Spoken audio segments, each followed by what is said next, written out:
96 পৃষ্ঠার অধ্যায় 7-এর 11 নম্বরে যে প্রশ্নগুলো রয়েছে দশমিক সংখ্যার ভাগ, সেই 11 নম্বর প্রশ্নের অঙ্কগুলো সমাধান নিয়ে আলোচনা করছি। প্রত্যেকটি অঙ্ক আমি এখানে খাতায় তুলে নিয়েছি এবং এক এক করে ধরে ধরে আলোচনা করছি। 1 নম্বরে যেটা রয়েছে 0.625কে ভাগ করতে হবে 5 দিয়ে। এই অঙ্কটা আমরা দুরকমভাবে করতে পারি। সেটা হচ্ছে প্রথমে নর্মালি ভাগ করে দেবো, অথবা দশমিক সংখ্যার দুইটার মধ্যেই দশমিক সংখ্যা মিলিয়ে আমরা ভাগ করতে পারি। তো প্রথমে একটা ভাগ করে দেখাচ্ছি। প্রথম পদ্ধতিটা সেটা হচ্ছে আমরা কি করব, 5 দিয়ে ভাগ করব কত, 0.625কে। দেখো এখানে দশমিক আছে, দশমিক থাকায় আমরা 5 দিয়ে কিন্তু সরাসরি এটাকে ভাগ করতে পারবো না। সেই জন্য দশমিকটা আমরা প্রথমে এখানে তুলে নেব। তুলে নিলে পরের সংখ্যাটা 6 হলো, তাহলে 5 একে 5 বার দিলাম, বাঁচবে কত, এখানে 1, তারপরের সংখ্যা হচ্ছে 2 এখানে নেমে যাবে। তাহলে এবার আমরা কত দেব, 5 দুগুণে 10। এবার বিয়োগ করলে এখানে 2 বাঁচবে, পরবর্তী সংখ্যা আমরা এখানে 5 নামাবো, তাহলে 5 5-এ 25 হয়ে গেল। তাহলে ভাগফলটা কত হলো আমাদের, তাহলে আমরা লিখব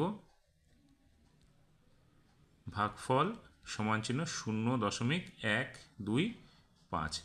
এবার এই অঙ্কটাই আমরা একটু অন্যভাবে যদি করি, সেই দ্বিতীয় পদ্ধতিটা কি হতে পারে, সেটা হতে পারে এখানে যেমন আমরা সরাসরি ভাগ করলাম, আমরা এখানে কি করলাম, দশমিক সংখ্যা মিলিয়ে নেব। যেমন এখানে প্রথমে কি আছে, 0.2625, এখানে ভাগ করব আমরা 5 দিয়ে।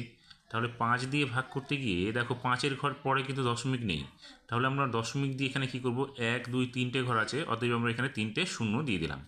এবার আমরা দশমিক সংখ্যাটাকে তুলে দিলে সংখ্যাটা কত হচ্ছে, এখানে 5000 হচ্ছে, ভাগ করব 625 দিয়ে, 625কে। তাহলে আমরা কি করব, 5000 দিয়ে ভাগ করব 625কে। এইবার আমরা ভাগ করতে গিয়ে এখানে দেখো অঙ্ক সংখ্যা হয়ে গেল কত, 4টা, কিন্তু এখানে হয়ে গেল 3টা। তাহলে এই 3টে সংখ্যাকে দিয়ে তো আমরা 3টে সংখ্যাকে 4টা সংখ্যা দিয়ে তো ভাগ করতে পারবো না। সেক্ষেত্রে আমরা কী করবো, এখানে একটা দশমিক দিয়ে এখানে একটা শূন্য তুলে নেব। এইবার কি করব, একবার দেবো, তাহলে কত হবে, 5000 হবে। বাঁচবে কত, 2 5 0। এবার দশমিকের জন্য এখানে আমরা একটা শূন্য পাবো। এবার এখানে 6 থেকে 5 গেলে এখানে 1 হবে। তাহলে এইবার আমরা কি করব, দুবার দেব। তাহলে দুবার দিলে কত হবে, 1 0 0 0 0। বাঁচবে কত, এখানে 2 5 0 0। এইবার এখানে 4 সংখ্যা যেটা বাঁচলো সেটা 5000 থেকে ছোট হয়ে গেল, সেই জন্য আমরা দশমিক থেকে আবার একটা শূন্য পাবো। এইবার কি করব, 5 বার দেব, তাহলে এখানে হয়ে যাবে আমাদের কত, 2500। তাহলে বিয়োগ করলে কিছু থাকবে না, সেক্ষেত্রে ভাগফলটা কত হচ্ছে, 0.125। তাহলে এইখানে কি হলো, দশমিক সংখ্যাটার আমাদের কোনো সমস্যা হবে না। আর এটার ক্ষেত্রে আমাদের দশমিক সংখ্যা না মিলিয়ে কিন্তু আমরা সরাসরি ভাগ করতে পারবো। এবার তোমরা যে দুটো পদ্ধতি তোমাদের কাছে ভালো লাগবে, সেই দুটো পদ্ধতি তোমরা অবলম্বন করে আর সমাধান করতে পারো, এই পদ্ধতিটা অথবা এই পদ্ধতিটা। এবার আমরা কি করব, 2 নম্বর প্রশ্নটাতে যেটা রয়েছে 0.627কে ভাগ করতে হবে 3 দিয়ে, তাহলে আমরা কি করব, 3 দিয়ে ভাগ করে দিচ্ছি 0.627কে। তাহলে এই ক্ষেত্রেও আমরা 3 দিয়ে কিন্তু দশমিকের সংখ্যা 6টাকে ভাগ করতে পারছি না, শূন্যটা আমরা এখানে তুলে দিলাম, এবার দশমিকটাকে এখানে তুলে দিলাম। এবার 6, তাহলে 3 দুগুণে 6 হলো। এবার এখানে পরবর্তী সংখ্যা 2 নামালাম, 3 দিয়ে 2 নামানোর পরে ভাগ গেল না, অতএব আমরা কি করব, একটা এখানে শূন্য দেব, দিয়ে পরবর্তী সংখ্যা এখানে 7 নামাবো। তাহলে কত হলো, 3 নং 27। তাহলে বিয়োগ করলে কিছু থাকবে না, মিলে গেল। অতএব আমাদের ভাগফলটা কত হলো, 0.209। ঠিক 3 নম্বরটা কি আছে, 0.343কে ভাগ করব 7 দিয়ে, তাহলে 7 দিয়ে ভাগ করছি আমরা 0.343। এখানেও আমরা শূন্যটা এখানে তুলে দিলাম, পরবর্তী দশমিকটা এখানে তুলে দিলাম। এবার এখানে 3কে আমরা দেখো 7 দিয়ে ভাগ করতে পারছি না, তাহলে আমরা কি করব, এবার পরবর্তী সংখ্যা 4কেও নিয়ে নিব। নিলে কত হবে, এখানে 4 সাথে 28, তাহলে এখানে হবে 4 সাথে 28 হলো। এখানে একটু ভুল হয়ে গেল, কারণটা হচ্ছে কি, আমরা যখন 7 দিয়ে 3কে ভাগ করতে যাচ্ছি সেটা মিলবে না, কারণ এটা দশমিক সংখ্যার ক্ষেত্রে আমাদের দেখো এখানে আমরা একটি সংখ্যাকে ভাগ করতে পারছি না, সেক্ষেত্রে আমরা কিন্তু এখানে শূন্য দিয়ে তারপরে আমরা পরবর্তী ঘরটা নিতে পারবো। তো এই সমাধানটা আমাদের করতে গেলে একটু ভুল হওয়ার সম্ভাবনা থাকে। সেক্ষেত্রে আমরা কী করবো, এটাকে দশমিক সংখ্যার যদি মিলিয়ে ভাগটা করি তো সেক্ষেত্রে দেখো সুবিধা হচ্ছে কীরকম। আমরা কি করলাম 0.343 ভাগ করব কত 7 দিয়ে। এবার ভাগ করতে গিয়ে এখানে দেখো 3টে ঘর আছে দশমিকের পরে, তাহলে এখানে আমরা যদি 3টে ঘর নিয়ে নিই তাহলে কত হলো 7,000 হলো। এইবার আমরা এই 7,000 দিয়ে ভাগ করব কতকে 3, 4, 3। এইবার আমরা এখানে কী করলাম 3টে সংখ্যা, এখানে 4টে সংখ্যা, আমরা কী করলাম দশমিক দিয়ে এখানে একটা শূন্য নিব, তবুও এখানে ছোট হয়ে যাচ্ছে দেখো। ছোট হয়ে গেলে কী করব, দশমিকের পরে কিন্তু একটাই সংখ্যা পাই আমরা, আর একবারে দুটো সংখ্যা পাই না। সেক্ষেত্রে আমরা কী করব, শূন্য দিয়ে এখানে একটা শূন্য নিয়ে নেব। এইবার দেখো আমাদের সেই সমস্যাটা আর থাকলো না। আমরা প্রথমে এখানে কী করেছিলাম, দশমিকটা এখানে বসিয়ে দিয়ে 3কে সরাসরি ভাগ করতে পারছিলাম না, 4 দুটো ঘর নিয়ে নিয়েছিলাম, নিয়ে 4 সাথে 28। এই ক্ষেত্রে আমাদের শূন্য যে নিতে হবে সেই ধারণাটা আমাদের এখানে ভুল হয়ে গেল। তো সেক্ষেত্রে এই ধারণাটা ভুল করার জন্য আমরা কি করব, এইভাবে যদি দশমিক সংখ্যাটা মিলিয়ে নিই তাহলে অঙ্কটা সমাধান হয়ে যাবে দেখবে। তাহলে এবার আমরা দেবো কত 4 বার, 4 সাথে 28, অর্থাৎ 28 হলো, আর 3টে শূন্য আমরা এখানে পেয়ে যাব। এইবার 4কে 14 ধরো, 14 থেকে 8কে বাদ দিলে এখানে হবে 6, হাতের একটা এখানে যোগ করলে 3 হলো, 3 থেকে 3 বিয়োগ করলে 0 হয়ে যাবে। সেক্ষেত্রে আমরা পরবর্তী সংখ্যা 3 নামাবো এবং দুটো সংখ্যা এখানে পেয়ে যাব।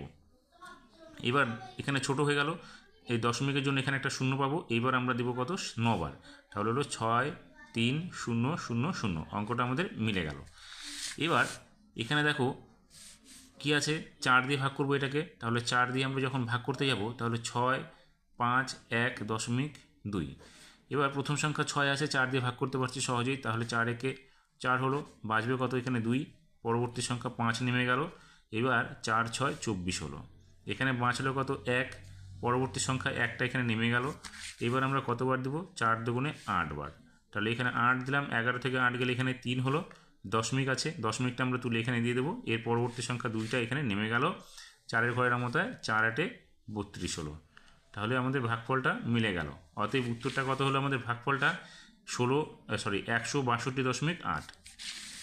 এবার এই ক্ষেত্রে দেখো 7কে ভাগ করতে হবে 3.5 দিয়ে। এই অঙ্কটার ক্ষেত্রে কিন্তু আমাদের দশমিক সংখ্যা যদি আমরা মিলিয়ে নিই তাহলে অঙ্কটা করতে সব থেকে সোজা হবে। তাহলে আমরা কী করবো, 7 এখানে দশমিক দিয়ে একটা শূন্য নিয়ে নেবো, কারণ এখানে দশমিকের পরে এক ঘর আছে, তাকে ভাগ করছি আমরা কত 3.5 দিয়ে। এবার এই ভাগ করতে গিয়ে দেখো দশমিক সংখ্যা, দশমিকের ডান দিকে এক ঘর, এখানেও এক ঘর, দশমিকটা আমরা তুলে দিলে সংখ্যাটা পাচ্ছি কত 35। তাহলে 35 দিয়ে ভাগ করবো কত 70কে। দেখো 35 দিয়ে যখন 70কে ভাগ করবো, 35 দুগুণে 70, একবারে অঙ্কটা মিলে গেল। সেক্ষেত্রে ভাগফল কত হলো আমাদের 2। ঠিক একইভাবে যদি আমরা এবার 6 নম্বর অঙ্কটাকে করি, সেক্ষেত্রে আমরা কী করবো, এখানে 18-র পরে দশমিক দিয়ে ডান দিকে একটা শূন্য নিয়ে নিব, নিয়ে ভাগ করব 0.2 দিয়ে। এবার এই 0.2 দিয়ে ভাগ করতে গিয়ে দেখো দশমিকের পর এখানে এক ঘর, দশমিকের ডান দিকে এখানে এক ঘর। এবার দশমিকটা যদি তুলে দিই শুধুমাত্র 2 থাকবে, তাহলে 2 দিয়ে আমরা ভাগ করব কত 180-কে। তাহলে এখানে দেখো এক ঘরকে ভাগ করা যাবে না, আমরা 2 ঘর নিব, সেক্ষেত্রে 9 দুগুণে কত হবে 18, মিলে গেল। এবার শূন্যটা আমরা সরাসরি এখানে তুলে দেবো, সেক্ষেত্রে ভাগফল কত হলো 90। এবার এই সংখ্যাটা ভাগ করতে গিয়ে দেখো আমরা 12, 1.2 আর এখানে 28.2কে ভাগ করবো 1.2 দিয়ে। এখানে কিন্তু দেখো দশমিকের পরে ডান দিকে এক ঘর দুজনেরই আছে, সেক্ষেত্রে আমরা দশমিকটা যদি না ধরি তাহলে সরাসরি আমরা এইভাবে লিখতে পারি 2, 8, 8 ভাগ করবো কত 1, 2 দিয়ে। দশমিকটা তুলে দিলাম, তাহলে দশমিকটা থাকলো না, কারণ দুজনের কাছে সমান ঘর পর্যন্ত দশমিক আছে। সেক্ষেত্রে আমরা এখন 12 দিয়ে 288-কে ভাগ করব। তাহলে দুটো ঘর, এখানে দুটো সংখ্যা, দেখো 12 দুগুণে 24 হলো, মাঝবে কত এখানে 4, নিচে আসবে 8 পরবর্তী সংখ্যাটা, তাহলে দেখো 4 12 48, তাহলে ভাগফলটা কত হলো আমাদের 24। এবার 8 নম্বর যে প্রশ্নটা রয়েছে সেখানে দেখো ভাগ করতে হবে কত 11.7কে 1.3 দিয়ে।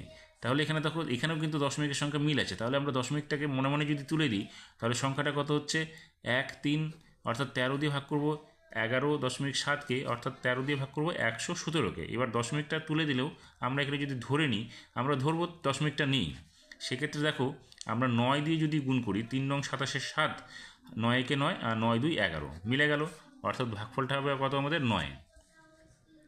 এটার ক্ষেত্রে দশমিকের পরে ডান দিকে 2 ঘর, এখানে ডান দিকে এক ঘর। আমরা কি করব, এখানে দশমিকটাকে যদি আমরা মিলিয়ে নিই তাহলে এখানে কি করব 1.50 নিয়ে নেব।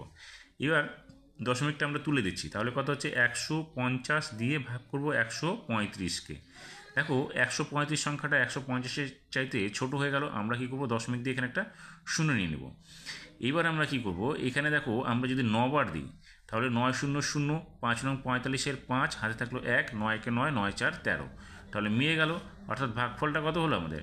ভাগফলটা হলো আমাদের 0.9। এবার ঠিক একইভাবে আমরা যদি এবার 10 নম্বর অঙ্কটাকে সমাধান করি, সেক্ষেত্রে দেখো এখানেও ডান দিকে 2 ঘর আছে, এখানে 1 ঘর, তাহলে আমরা কী করছি, এটাকে 2 ঘর মিলিয়ে নিচ্ছি। 6.5 ভাগ করছি কত? 0.5, এখানে একটা শূন্য দিয়ে দিলাম। এবার দশমিকটা তুলে দিলাম, দশমিকটা তুললে কত হবে? এখানে শুধু 50 হবে, তাই 50 দিয়ে ভাগ করবো কত? 65-কে, কারণ দশমিকটা আমরা তুলে দিলাম। তাহলে 50 আর 65, 65টা বড়, সেই জন্য আমরা একবার দেবো, তাহলে এখানে হলো কত? 50, বিয়োগ করলে এখানে বাজবে 15। এবার দশমিক দিয়ে আমরা এখানে একটা শূন্য নেব, দেখো 3 বার দিলে 3 0 0, 3 5 15, তাহলে ভাগফলটা কত হলো? 1.3। সবশেষের অঙ্ক যেটা রয়েছে, এখানেও দশমিকের পরে ডান দিকে 2 ঘর সংখ্যা দিয়ে ভাগ করতে হবে 0.5, অর্থাৎ 1 ঘর সংখ্যা দিয়ে আমরা কি করব? এখানে 2 ঘর বানিয়ে নেব। তাহলে 0.07 ভাগ করব কত? 0.50 দিয়ে, এখানে 2 ঘর হয়ে গেল, এখানে 2 ঘর হয়ে গেল। এবার দশমিকটা যদি আমরা তুলে দিই, অর্থাৎ 50 দিয়ে ভাগ করব কত? শুধু 7-কে। তাহলে এখানে আমরা দশমিক দিয়ে প্রথমে কী করলাম? একটা শূন্য নিয়ে নিলাম। এবার হলো 70, তাহলে কি করব? 50-একে 50 আমরা লিখব, বাঁচবে কত? 20। এবার আমরা কি করব? দশমিকের জন্য একটা শূন্য পাবো, তাহলে কত হবে? 200, অর্থাৎ 4 50-এ 200, তাহলে 4 0 0, 4 5-এ 20, তাহলে ভাগফলটা কত হলো? 0.14। এইভাবে আমাদেরকে দশমিকের ভাগ অঙ্কগুলোর এক এক করে সমাধান করতে হবে।